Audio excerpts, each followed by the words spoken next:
கர்த்தருக்கு ஸ்தோத்திரம். கர்த்தராகிய இயேசு கிறிஸ்துவின் இன்ப நாமத்தில் இனிய வாழ்த்துக்கள். இன்றைய தியானத்திற்காக ஜெபித்த பொழுது தேவன் தந்த வசனம் யோசுவாவின் புஸ்தகம் 1ஆம் அதிகாரம் 9ஆம் வசனம்.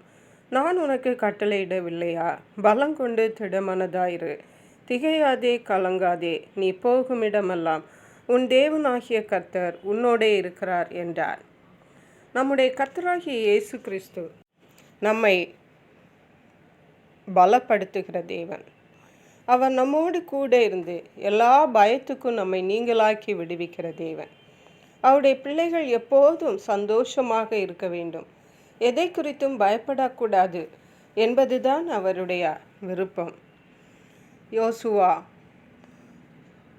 இஸ்ரவேல் ஜனங்களை வழி நடத்தும்படியான பொறுப்பை மோசேயின் காலத்திற்கு பிறகு எடுத்த பொழுது மிகவும் பயந்து கொண்டிருந்த நாட்களில்தான் கர்த்தர் இந்த வசனத்தை யோசுவாவோடு சொன்னார்.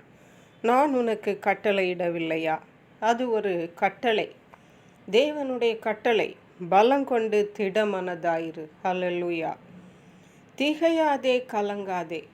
சூழ்நிலைகள் எப்படி வேண்டுமானாலும் இருக்கட்டும், தேவன் நமக்கு கட்டளையிட்டிருக்கிற கட்டளை நாம் பலங்கொண்டு திடமனதாயிருக்க வேண்டும். கலக்கத்துக்கோ பயத்துக்கோ நம்ம இடமே இல்லை. நீ போகும் இடமெல்லாம் உன் தேவனாகிய கர்த்தர் உன்னோடே இருக்கிறார் என்றார். ஹல்லேலூயா. இந்த உலகத்தில் நாம் எங்கே இருந்தாலும் எந்த இடத்தில் இருந்தாலும் கர்த்தர் நம்மோடு கூட இருக்கிறார் என்பதை நாம் ஒருபோதும் மறந்து போகக்கூடாது.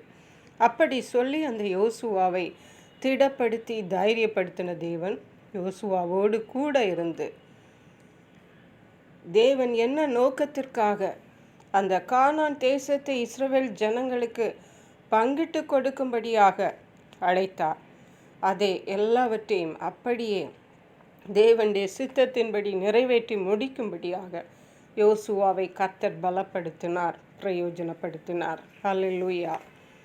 நாம் ஏன் பயப்படாமல் இருக்க வேண்டும் என்றால், ஒருவேளை நாம் நினைக்கலாம், இவ்விதமான துன்பமான சூழ்நிலைகளின் வழியாக கடந்து போகிறேன், ஆனாலும் நீ பயப்படாதே என்று கர்த்தர் எப்படி என்னிடம் சொல்லுவார், திகையாதே என்று சொல்லுகிறாரே என்று நாம் ஆச்சரியப்படக்கூட செய்யலாம். கர்த்தருடைய வேதாகமத்தில், பரிசுத்த வேதாகமத்தில் சங்கீதங்களின் புஸ்தகம் 57ஆம் சங்கீதம் 1ஆம் வசனத்தில் சொல்லுகிறது, எனக்கு இறங்கும் தேவனை, எனக்கு இறங்கும், உம்மை என் ஆத்துமா அண்டிக் கொள்ளுகிறது, விக்கினங்கள் கடந்து போகும் மட்டும் உமது செட்டைகளின் நிழலிலே வந்து அடைவேன். ஹல்லேலூயா. விக்கினங்கள் துன்பங்கள் கடந்து போகும் மட்டும் உமது செட்டைகளின் நிழலிலே வந்து அடைவேன். துன்ப நேரத்தில் தேவனுடைய செட்டை நமக்கு அடைக்கலாம், நமக்கு தஞ்சம் என்பதை நாம் ஒருபோதும் மறந்து போகக்கூடாது. 27ஆம் சங்கீதம் 5ஆம் வசனம் சொல்லுகிறது, தீங்கு நாளில் அவர் என்னை தம்முடைய கூடாரத்தில் மறைத்து, என்னை தமது கூடார மறைவிலே ஒளித்து வைத்து என்னை கன்மலையின் மேல் உயர்த்துவார். ஹல்லேலூயா.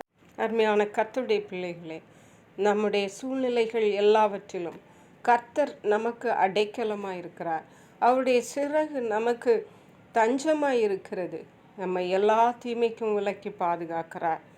அவருடைய கூடார மறைவிலே நம்மை ஒளித்து வைத்து பாதுகாக்கிறார்.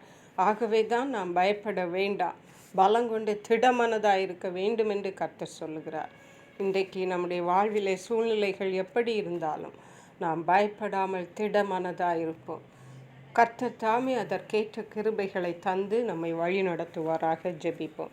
எங்களை கிருபை நேசித்து பாதுகாத்து வழி நடத்துகிற எங்கள் அன்பின் தகப்பனே, ஆசீர்வதிக்கப்பட்ட இந்த நல்ல நாளுக்காக நன்றி. இந்த வேளையிலும் பலங்கொண்டு திடமனதாயிரு, நான் உனக்கு கட்டளையிடவில்லையா என்று சொல்லி யோசுவாவை பலப்படுத்தின தேவன். நீ போகும் இடமெல்லாம் நான் உன்னுடனே கூட இருப்பேன் என்று சொன்ன தேவன். அப்படியே கர்த்தாவே, இந்த சத்தத்தை கேட்கிற உம்முடைய பிள்ளைகள் ஒவ்வொருவரோடு நீர் இருக்கிறபடியால் நன்றி. அவர்களை கர்த்தர் திடப்படுத்தி இருக்கிறபடியால் நன்றி, பலப்படுத்தி இருக்கிறபடியால் நன்றி. பயப்படாமலும் கலங்காமலும் இருக்க கர்த்தர் உதவி செய்கிறபடியால் நன்றி. நன்றி பரிசுத்த ஆவியானவரே. துதி கனம் மகிமை உமக்கே செலுத்துகிறோம். மீட்பரும் இரட்சகருமாகிய இயேசு கிறிஸ்துவின் இன்ப நாமத்தில் ஜெபிக்கிறோம் எங்கள் அன்புள்ள பரமபிதாவே. ஆமென். God bless you.